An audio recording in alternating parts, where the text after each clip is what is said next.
시경교회 성도 여러분, 지난밤에도 평안한 밤 되셨습니까? 오늘 4월 23일 목요일 새벽 기도를 시작하겠습니다.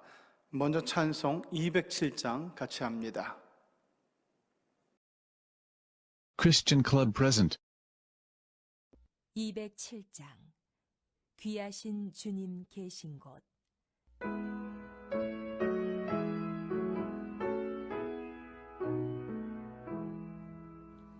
귀하신 주님 계신 곳, 그 백성 함께 모이네.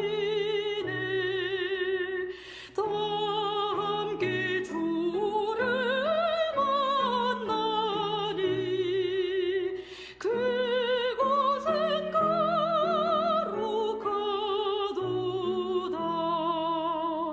겸손한 사람 마음에 주 항상 같이 계셔서 외로움 없게 하시고 천국에 인도하시네.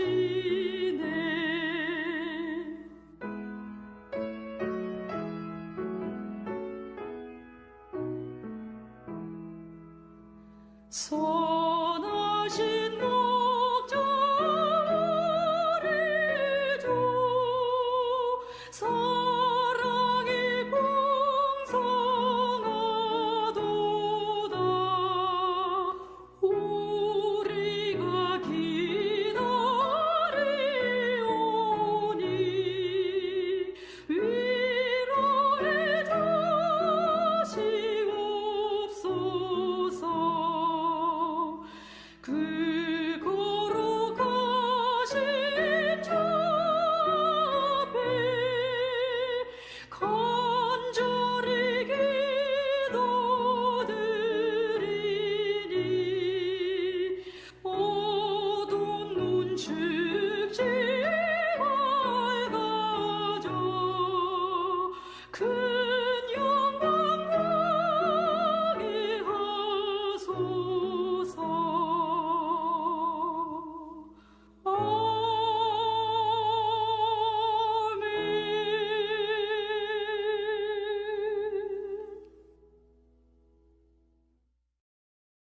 Christian Club present.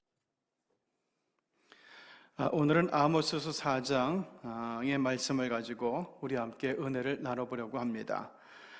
신앙이 좋다는 분들이 남달리 잘하는 것이 있는데 그것이 바로 회개라는 겁니다. 회개의 덕목은 남들 앞에서 자신의 잘못을 인정할 줄 안다는 거예요. 이게 기본입니다. 우리가 잘 아는 한경진 목사님이 1992년 6월 종교계에 있어서 노벨상이라고 불리는 템플턴상을 수상하고 이를 축하하는 모임에서 이런 고백을 했던 적이 있습니다. 여러분, 먼저 나는 죄인임을 고백합니다. 나는 부끄러운 신사참배를 했습니다. 자, 이 고백을 하는 순간 축하 모임 자리에는 아주 싸늘한 정적이 흘렀습니다. 아유, 이런 자리에서 뭘 저런 얘기를 다 하시지 하는 그런 빛이 역력했습니다. 목사님이 말씀을 이어갑니다. 그런데 여러분, 이런 죄인을 하나님이 사랑하고 축복해 주셔서 한국교회를 일하도록 이 상을 주셨습니다. 그때 그 한경진 목사님의 고백 속에는 왜 하나님께서 그분을 들어 쓰셨는지 이유가 담겨 있습니다. 신앙이 좋은 사람은 하나님 앞에서 자신의 허물과 죄를 깨닫고 회개하기를 잘하는 거예요. 그리고 사람 앞에서 자기의 허물과 죄를 인정하고 고백하기를 잘한다는 겁니다. 그런데 오늘의 한국교회는 남의 허물과 죄에 대해서 지적하는 일은 참 잘하는데 자신의 죄와 허물을 회개하고 인정하는 일에는 굉장히 서툰 모습을 보이고 있습니다. 내가 죄인이요 하며 언성을 높이는 사람은 많은데 내가 죄인입니다 하면서 고백하는 사람은 좀처럼 쳐다보기 힘듭니다. 오늘 말씀은 이스라엘 백성을 향한 아모스 선지자의 두 번째 설교라고 할 수 있습니다. 오늘 말씀의 강조점이 6절에 나오는데 너희가 내게로 돌아오지 아니하였느니라 여호와의 말씀이니라 이겁니다. 하나님께서 보실 때 이스라엘이 분명히 잘못하고 있어서 경고를 여러 번 보냈지만 여전히 좀처럼 회개하지를 않는다고 하는 겁니다. 자, 주목할 것은 오늘 아모스 선자의 두 번째 설교, 이 짧은 설교 중에 무려 6절과 같은 말씀이 5번이나 반복되고 있다는 거예요. 6절에도 8절에도 9절에도 10절에도 11절에도 너희가 내게로 돌아오지 아니하였느니라 이 말씀이 반복되고 있어요. 우리 하나님께서 그토록 회개를 기다리고 경고하시는데도 이스라엘은 도무지 회개하지 않았다는 겁니다. 여러분, 도대체 이스라엘은 왜 그토록 회개하지 않았을까요? 이것이 오늘날 회개를 잘 하지 못하는 우리들에게도 아마 중요한 교훈이 될 듯 싶습니다. 먼저 이스라엘 사람들이 회개하지 못했던 첫 번째 이유는 자기중심적인 신앙생활을 했기 때문이에요. 4절에서 5절을 봅니다. 너희는 베들에 가서 범죄하며 길갈에 가서 죄를 더하며 아침마다 너희 희생을 3일마다 너희 11조를 드리며 5절 누룩 넣은 것을 불살라 수은제로 드리며 낙헌제를 소리내어 선포하려무나. 뭔 얘기입니까? 당시 북이스라엘 백성들의 종교적인 헌신과 열심은 대단했다는 얘기예요. 북이스라엘은 자기네 영토에 있던 유명한 역사적 유적지인 베델과 길갈을 성소로 잘 난장을 하고 여기에서 열심을 다해서 제사를 드렸다는 겁니다. 베델이 어딥니까? 야곱이 돌베개를 내고 잠을 자다가 하나님을 만난 곳이지요. 길갈은 또 어딥니까? 여호수아 군대가 가나안 땅에 처음 들어와서 한동안 머물던 곳이고 거기서 제사를 드린 곳이에요. 이렇게 북이스라엘은 하나님이 시키지 않은 것도 만들어가면서 열심을 냈다는 겁니다. 그런데 문제는 이런 대단한 신앙적 헌신에 대해서 우리 하나님은 별로 좋게 평가하지를 않았다는 거예요. 너희는 베들에 가서 범죄하고 길갈에 가서 죄만 더했어 라고 얘기합니다. 자, 5절에는 이런 대단한 신앙적인 헌신이 하나님 앞에 범죄가 된 이유가 나오는데 먼저 소리내어 선포하려무나. 즉 저들의 신앙적인 헌신은 어떤 모습이냐? 사람들 앞에 드러내고 나타나고 자랑하려는 데 목적이 있었어요. 그 다음에 이것이 너희가 기뻐하는 바니라. 저들이 이토록 대단하게 신앙적인 헌신을 했던 이유가 뭐냐? 자기 만족을 위해서였다는 겁니다.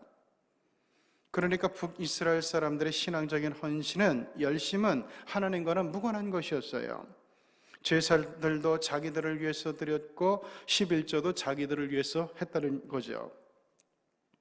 그토록 대단한 신앙적인 수고가 모두 다 자기들을 위해서 한 거라는 말씀입니다. 그러다 보니 저들은 점점 자기 착각에 빠져들기 시작해요. 자기들이야말로 정말 신앙이 좋은 사람들이라고 착각을 합니다. 자기들만큼 열심히 신앙생활하는 사람들이 세상에 또 누가 있겠나? 그런 어떤 교만에 점점 빠져들어가게 돼요. 자, 그러다 보니까 자기네 죄를 돌아볼 눈이 멀게 되었다는 거예요. 다시 말하면은 여기서 그만 회개가 실종돼 버렸다는 이야기입니다. 미국에서 남북전쟁이 한창 치열할 때 링컨이 이끄는 북군이 열세에 처하게 되자 링컨은 평소보다 더 열심히 성전에 나가서 하나님 앞에 기도를 했습니다. 때로는 백악관 집무실에서도 기도를 했어요. 정말 열심히 했습니다. 그거를 보고 감동받은 측근의 강요들이 함께 하나님 앞에 기도하기로 했어요. 그러면서 그들은 하나님께서 우리 북군 편이 되어달라고 기도하겠다고 링컨에게 이야기합니다. 그러자 링컨이 정색을 하면서 강요들에게 경고합니다. 그런 기도를 하면 안 된다고. 하나님께서 우리 편이 되어달라고 이런 기도를 하면 안 된다는 거예요. 다만 우리가 하나님 편이 되게 해주십시오. 이렇게 기도해야 된다고 가르쳤어요. 링컨의 기도의 중심은 자기 생각이 아니에요. 자기 중심이 아니에요. 하나님 중심이었다는 겁니다. 오늘날 신앙생활의 중심이 자신에게 있는 이들이 의외로 많이 있습니다. 나만큼 기도 많이 하는 사람이 없으니 하나님은 당연히 내 편이지. 나만큼 봉사하는 많이 하는 사람이 없으니 당연히 하나님은 내 편이 되어 주실 거야. 나만큼 헌금 많이 하는 사람이 없으니 당연히 하나님은 내게 남다른 복을 주셔야 돼. 이런 생각들이 곧 신앙적인 자도취예요. 북이스라엘이 그만 여기에 빠졌던 겁니다. 그런데 신앙에서 이렇게 자아도취에 빠지면은 이 사람은 하나님도 자기 입장에서 바라보고 교회도 성도들도 다 자기 입장에서 바라보게 돼요. 이러다 보니까 하나님께서 자기를 어떻게 보시는지 알려고 하지도 않고 또 알 수도 없어요. 마찬가지로 교회나 다른 성도들이 나를 어떻게 보는지 알려고 하지도 않고 또 알 수도 없게 돼버립니다. 그 결과 하나님 앞에서 자기의 죄와 허물이 뭔지 알 수 없게 돼요. 그래서 회개를 하지 못하는 겁니다. 여기에 빠진 사람들이 북이스라엘 사람들이고 그리고 오늘날 많은 신앙인들이 여기에 빠져 있죠. 그러므로 우리는 먼저 신앙생활의 중심부터 바꿔야 됩니다. 내 중심이 아니라 하나님 중심으로 바꿔줘야 됩니다. 두 번째는 깨달음은 없는 신앙생활이었어요. 자, 6절에서 11절을 보면은 하나님께서 이스라엘 백성에게 무려 5차례나 징계하신 내용이 나옵니다. 6절은 하나님께서는 기근으로 징계하시죠. 7, 8절 가뭄으로 징계하시죠. 9절 흉년으로 징계하시죠. 10절 전염병과 전쟁으로 징계하시죠. 11절 성읍을 무너뜨려서 징계하셨어요. 그런데도 북이스라엘은 끝내 하나님께로 돌아오지 않았다는 겁니다. 오늘 본문에 나오는 징계들은 하나님께서 북이스라엘에게 하나님께로 돌아오라는 경고였어요. 도무지 회개하지 않는 북이스라엘에게 빨리 뉘우치고 회개하라는 준엄한 경고였습니다. 그럼에도 저들은 하나님께로 돌아오지 못했고 회개하지 않았습니다. 왜? 한마디로 이야기해서 이들이 깨닫지를 못했기 때문이었습니다. 자기들이 지금 하나님으로부터 얼마나 멀리 떨어져 있는지를 미처 알지 못했기 때문이에요. 그 이유를 예수님은 이렇게 말씀하신 적이 있어요. 마태복음 13장에서 14절에서 마태복음 13장 14절에서 16절 이사야의 예언이 그들에게 이루어졌으니 일렀으되 너희가 듣기는 들어도 깨닫지 못할 것이요 보기는 보아도 알지 못하리라. 이 백성들의 마음이 완악하여져서 그 귀는 듣기에 둔하고 눈은 감았으니. 뭔 얘기죠? 간단히 말해서 저들의 눈과 귀에 문제가 생겼다는 거예요. 보아도 보지 못하고 들어도 듣지 못하게 되었기 때문이죠. 우선 귀에 대해서 생각해 볼까요? 창세기 3장을 보면은 인간이 타락할 때 제일 먼저 문제가 된 게 바로 귀였어요.